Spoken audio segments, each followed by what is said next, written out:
Hello physics students. In this video we're going to be doing a lab in which we do some Gauss's law calculations and also do some electric field mapping.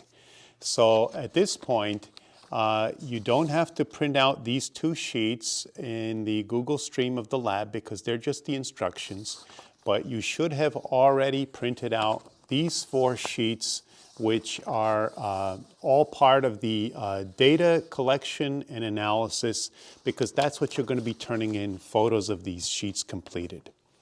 So what we're going to be using in this lab is another board, okay? So remember that this represents conductors of cylindrical symmetry because the paper forces the electric field to radiate outward radially without going into a third dimension out of the paper. Keeping it in the paper, it mimics the electric field in cylindrical objects, with this being just the cross section of the object. So we have one large hollow cylindrical conductor, another hollow cylindrical conductor, and then a small cylindrical conductor extending in and out of this board. You see that basically this one and this one are charged, and that there is a lack of symmetry in this dimension. In other words, this conductor is not at the center. What we're going to be observing when we map the field is that the field won't be symmetric, and furthermore, this conductor shields the fact that this conductor is not in the middle. Remember, metals can shield electric field from the outside and cancel it inside, but they could also shield the information of this inside not being symmetric, shield that information from the outside. So we're going to see when we map, we're going to see a nice pattern where we have asymmetry here, but then symmetry out here because that asymmetry was shielded by this conductor. So that's basically what's going to be happening when we do the mapping. But before we get there, we first have to do some Gauss's law calculations.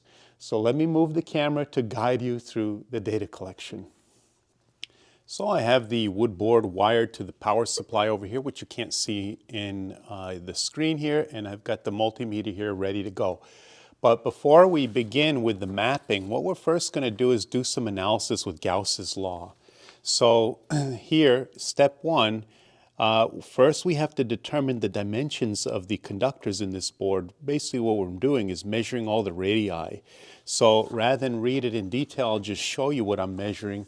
So the first thing that it wants us to do is to measure the inner radius of the largest conductor. That means basically from here to this point right here. Maybe it'd be easiest to measure the diameter like this and cut it in half.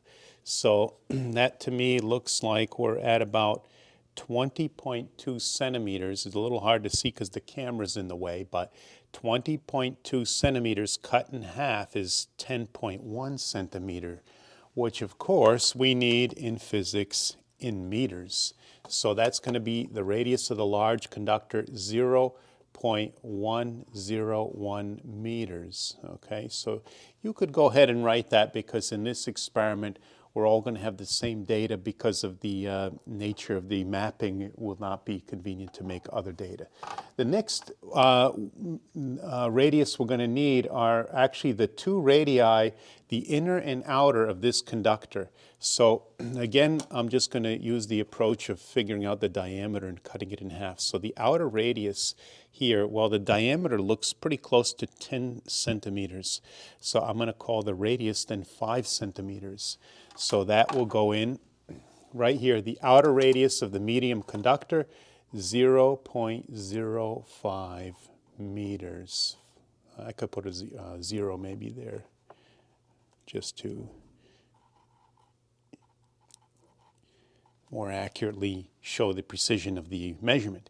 And then the inner radius of the medium conductor, so that will be right here from the inner radius from here to there to the inside. Again, I'm just going to measure the diameter to the inside. Looks like I have about approximately 9.2 centimeters cut in half will be 4.6 centimeters. Converted to meters, 0.046 meters. And then the last thing that I need, if you read the instructions, it says the radius of this, the outer radius of this smallest conductor. This will be the most tricky because the bolt is in the way and the camera's in the way. So I'm kind of back here eyeballing it. I see approximately 2 centimeter radius, diameter from my vantage point. So that'll be a 1 centimeter radius of 2 centimeter diameter. So that'll be 0.010 meters. I have all my radii. You can go ahead, like I said, and fill those in on your data sheet. Now, step 2 says, assume that the middle conductor does not exist in the arrangement and that the smallest conductor and the largest conductor are coaxial as shown to the right here. The inner conductor has a linear charge density of plus lambda, so right here, plus lambda. And the outer conductor has a linear density of minus lambda here. Oops. So using Gauss's law, determine the electric field for the region outside the outer conductor. In other words, in this region right here, you're going to determine the electric field. That's in part A. You're going to start with Gauss's law over here, right? So, and then you're going to do your substitutions, and you'll have E equals some number or some magnitude formula in terms of what you were given. Then the electric field in the region between the conductors, like right there. So you're going to use Gauss's law for 2B over here. So Gauss's law written out, substitutions, and then you're going to have a formula for the electric field down here, okay? And then part C, the region inside this one right here. So you're going to again do Gauss's law, write out, and then E. So go ahead and calculate those 3 electric fields in those various regions. Again, this is outside the entire arrangement, between the conductors, inside the smallest one. All right, continuing on. Determine the potential difference between a point on the outer conductor to a point R, which is between the 2 conductors. So in terms of R, lambda and R out and fundamental constants. So again, somewhere in here, you're going to find the voltage, the potential difference between here and here. And that's going to go on the next page, that calculation right here. So you're going to start with a definition of what potential difference is, and then ultimately you're going to have delta V equals some function over here. It's not going to have any numbers in there yet. Okay, and then in step 4, okay, so maybe I'll write like this, some function with radius and other terms. Okay, so you'll get that when you do that. So go ahead and do that now. Okay, in step 4, using the expression determined in the previous step and the fact that delta V between the 2 conductors is 8 volts, determine the linear charge density lambda. So now what you're going to do is use this formula here and plug in the fact that this is 8 volts. Think about whether you should put positive 8 volts or negative 8 volts into the formula. And then plug in the entire distance from here to there, right, in for your radii. Plug all that in, and then in the end, you're going to get some expression for lambda over here. So go ahead and do that now. Okay, and then the last thing we're going to do here before we do some mapping is it says, now suppose the middle conductor, which is neutral, is inserted into the arrangement so that it is coaxial with the 2 cylinders using your expression for lambda and the outer radius of the mid-sized conductor. Determine the potential of the mid-sized conductor. So you can recycle this formula and then in the end get the delta V going from basically, what did I call it?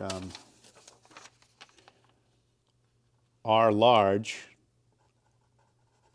to R medium. So you have these radii. This is the large one. Obviously, you're going to use that. But you have to decide which one of these is appropriate in that calculation to determine the voltage of this outer conductor. And this should be basically in volts, some number over here. Okay? And that's, again, the voltage of this middle conductor right here. Okay? So go ahead and do that now. Okay, now step 7, we're going to skip. We're going to do the mapping now. So let me move this aside.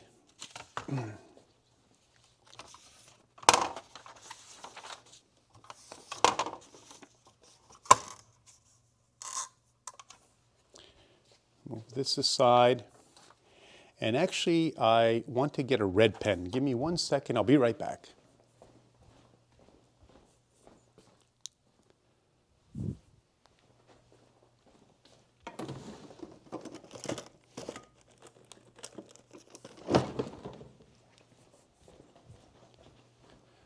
All right, so the wires, as I said, are all set up. And in fact, the voltage should be set to the proper setting, because what we want is we want the voltage between this and this conductor to be 8 volts. So let's see if it's still there. Yes, it is, 8 volts. That's good. Okay, so I'm not going to read all these in detail, but basically what we want to do is find a bunch of 1 volt readings, 8 points. 1 here plus 7 more, 8 total points that read 1 volt, and then do 8 total points that read 2 volts, 3 volts, 4 volts, up until we get to 7 volts. So a lot of points to determine. So what I'm going to do is take this and let's try somewhere over here. Okay, 5.6. So let's try, if we go this way, it goes higher. If we go this way, it goes lower. So we got to go this way for 1 volt. So looks like somewhere around here. Okay, so I can start at this conductor and move like 2.6 or 7 boxes inward and put a point right there. So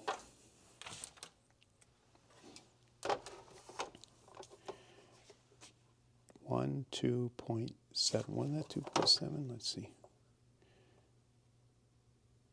Yeah, 2.7 boxes inward. So right there. Now there's my point. Now this is going to be a little tricky to label all these points and not get them confused.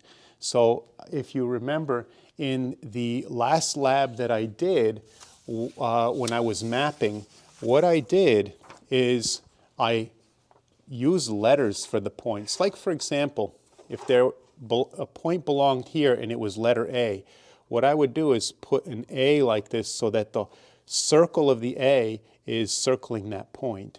If I do a point with B, what I'm doing is I'm going like this. The circular part of the letter I basically use to encircle the point. C, I'll be doing D, which is obviously like this. Even E I can use like this, right? So there's where the point really is. F I skip, but G I'm going to use. H I'll skip, I I'll skip, J, K, L, M, N. O I guess works pretty well. So that should give me 1 volt, 2 volt, 3 volt, 4 volt, 5 volt, 6, 7. So those are going to be my letters for the various voltages. So based on that, I'm going to label this A right here. Oops, I should be doing that a little smaller, because that's a little sloppy. All right, and then what I'm going to do is look for another point of 1 volt. Let me try on this end, 1 volt. So right about here, 1 volt. And I'm again 2.7 from this side inward. So that'll be another letter A. 2.7 right there. So I'll try and be a little bit more precise there. A. Okay. And then let me try on these axes right here. All right, same thing, 2.7. Maybe this one's about a little bit like 2.3 maybe. So that's a little bit different. So 2.3, like maybe somewhere around there. All right, so I'm going to go ahead and map the rest of these 1 volts because otherwise it'll be a very tedious video. So let me pause and do the rest of them. We'll come back in a moment. So there they are. You see they're kind of mapping out a circle, A, around like that. So next what I'm going to do is now try and find the volts, the dots that are all 2 volts potential. So here was 1 volt. If I go this way, I go to lower, so I got to go to the right and find 2 volts. So looks like here, looks like it's approximately 4.3 boxes from this surface right here. So I'm going to use the letter B now, 4.3 boxes away. Was it this pen, I think? So 1, 2, 3, 4.3 will be approximately there. Oh, I think it was the other pen. It's working good enough. So there's 4.3. 2 volts. The next one I'll try is up here. So that looks like, again, about 4.1 boxes away from the top of this circle. So let's do 4.1 boxes down. 1, 2, 3, 4.1. So it looks like somewhere around there. Okay, let me do another 1 volt over here somewhere. Let's see. Oh, sorry. 2 volts, sorry. So right about there, again, that looks about like, again, maybe 4.2 boxes over from this side, 4.2.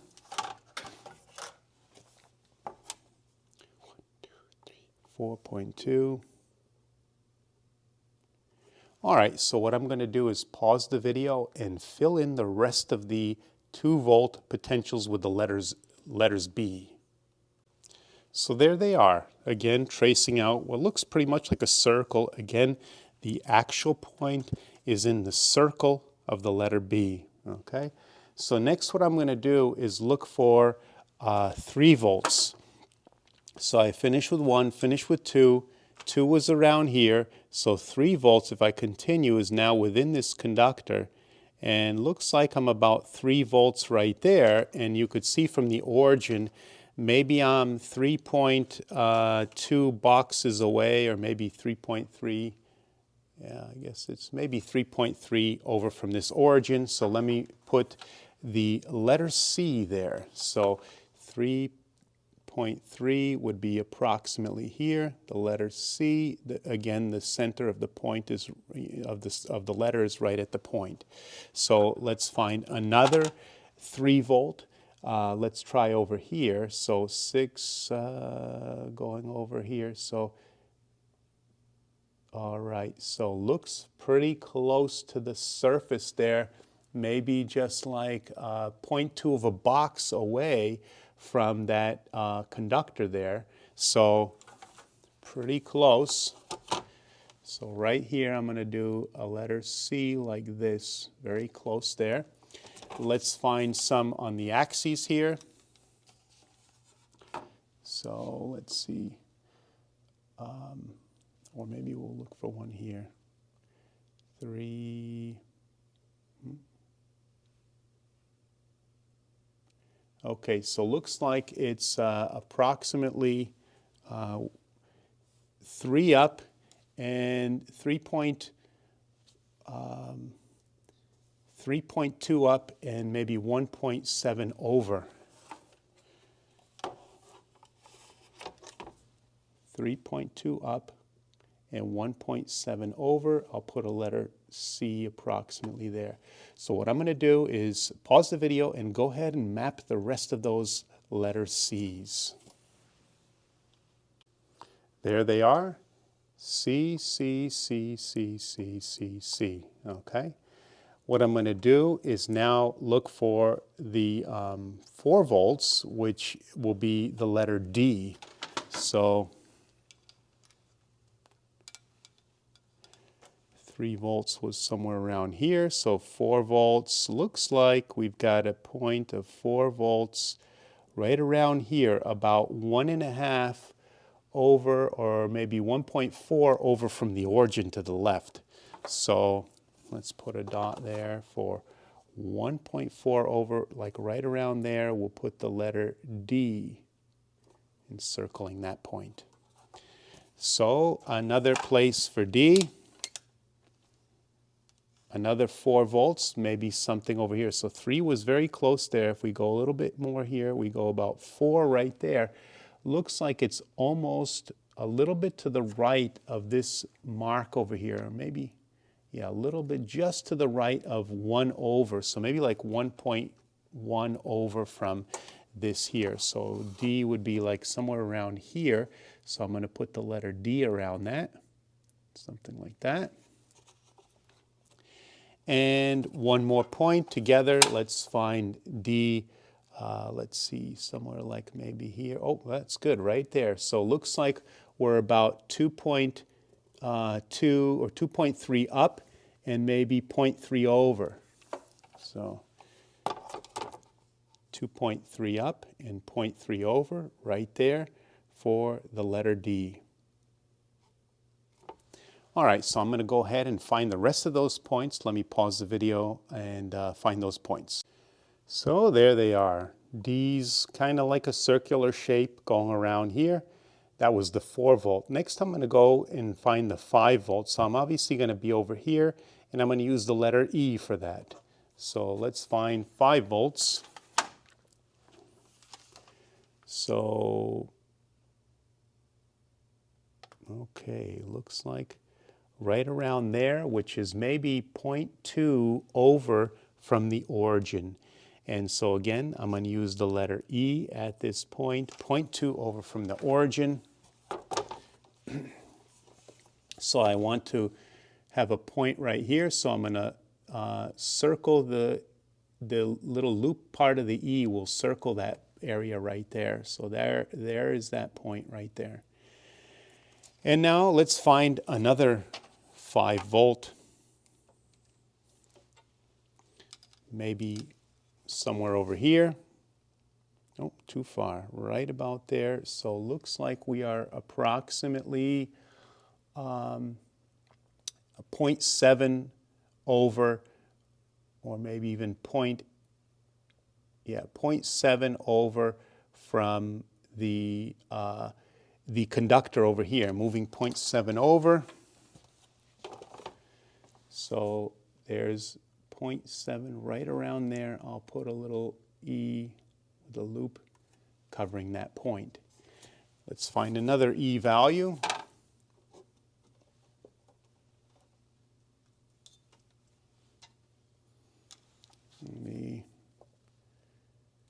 Okay, so it looks like we are approximately, well, 2 up and maybe 0.9 over, 2 up and maybe 0.9 over to the right. So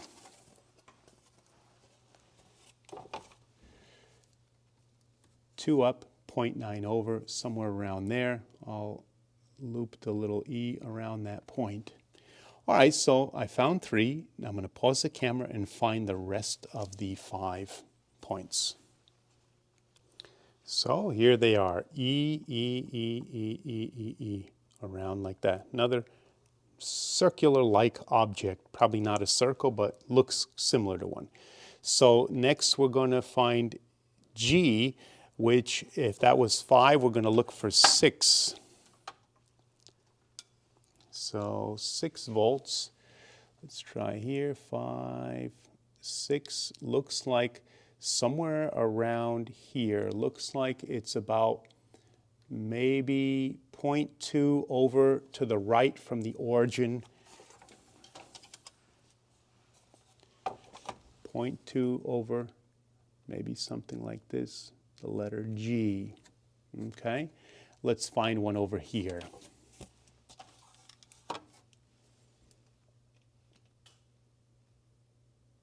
All right, looks like maybe 0.4 over from the conductor. Looks a little bit more this way, so maybe at 0.4 to the right of that is 6 volts. All right, so here's 0.5, 0.4 would be around here. Okay, maybe that's a little too close. Well, I guess it's good enough. And then let's find another one, maybe like along here. Let's see. All right, looks like up from the conductor about 0.7 or 0.6. Yeah, more like 0.7 up from the conductor. Yeah, 0.7 up. Okay, let's put that. So 0.7 up would be somewhere around here, G. So I found 3. Let me find the other 5, and I'll come back with those points. Okay, so before I show you those points, I want to remind you that the circle is in the topper portion of the loop of the G. So right in there, and here are my points located. G, G, G, G, G, G, G, and G. Last one is the 7 volt, which I'm going to use the letter O for. Okay, so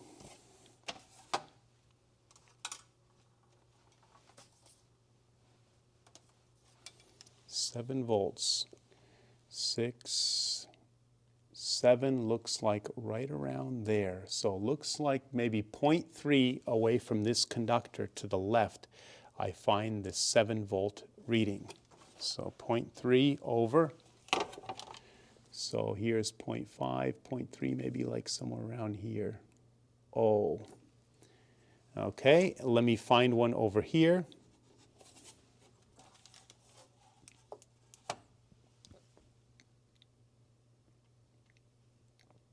Okay. Looks like it's really close, maybe 0.2 over to the right of this conductor, maybe even 0.1. Very close over here. So like right over here. All right. O and G, see those are 2 different. I think that, like I said, the G might be a little too close. That might be, belongs to the right a little bit. Let me find another 7 volt.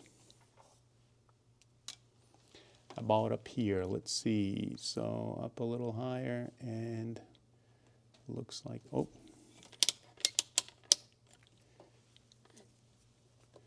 Seven volts right there. So I'm looking at like maybe 0.2 or 0.3, somewhere above that conductor. So maybe like this. So I got 3 O's. Let me go ahead and do the rest. I'll pause the video and come back with the rest of those points. Okay, so I got the rest of those points, O, O, O, O, O, O, O, and O. So there is the mapping done for you. Now, when you look at this in the stream, maybe you can print this out in color and then the red will show up. If not, print it out in black and white, which is fine, but have this open in your computer screen because I think the letters show up better with the red ink, okay? So what do we do with these now? What we have to do is, as we were going along, we were actually connecting the equipotentials with a pencil and drawing in a smooth curve. The reason why we use a pencil is because as we're drawing, you may make a mistake and you may not like your shape. And so the pencil allows you to erase and try again. Keep trial and error until you feel it's a good equipotential, and then retrace it with a colored marker A. So you're going to need 2 colored markers in this. All the equipotentials will be traced in one color. like maybe green. So this will be green, green, green, green, green, okay? And you'll fill that in. And then repeat for the other voltages. So you'll sketch with a pencil for all the B voltages. Keep trying, trial and error till you feel it's a nice equipotential. Then trace that over with the green marker again. Okay, and do that for all the letters, all the sets of equipotentials. Now here's a big one that a lot of people messed up in the last lab. When I was reading these voltages from the voltmeter, 1, 2, 3, 4, so on and so forth, that actually does not necessarily correspond to the convention that voltage equals 0 at R equals infinity. It might, but it might not. What you have to do is label, when you're done, relabel your curves according to the convention that V equals 0 at R equals infinity. Put the right voltage values on each curve. 13, next use your pencil to sketch electric field lines, but beware, your lines will be graded strictly and on many aspects you haven't learned about yet. Actually, I think now we have learned about them. So, but the point is, the list below describes many of the important characteristics of electric field lines. Sketch and erase repeatedly until you are sure that your lines are correct, using your classmates for constructive criticism. So this tells us some facts about conductors in static equilibrium. Make sure your electric field lines are, satisfy all these bullet points. Finally, 14, when all the requirements above are satisfied, trace your field lines with marker B. In other words, all the equipotentials should be the same color and all the electric fields should be a different color. And then color the legend on your white piece of paper so that your teacher will know which lines are the equipotential lines and which are the electric field lines. Well, I don't see a legend here, but create one, 2 dots, and label which color is for the equipotentials, which is for the electric field lines. Cleanup I'm obviously going to do. And then you have some questions to answer. Okay, so that's basically the lab, the equipotentials, and the Gauss's law. So I hope you enjoyed it, or I should say I hope it wasn't too tedious for you. Because mapping can be very tedious. But we're done. Pass in all the lab sheets in the Google Stream as photos, and I'll see you in the next physics video. So that's it for this Gauss's law and electric field mapping lab. Hopefully it wasn't too painful a process, but I think I made it a little bit more bearable by doing a lot of the mapping myself for you. But we're finished. Just again, take photos of all your answer sheets and all your work and submit them in the Google Stream as photos. And I'll see you in the next physics video.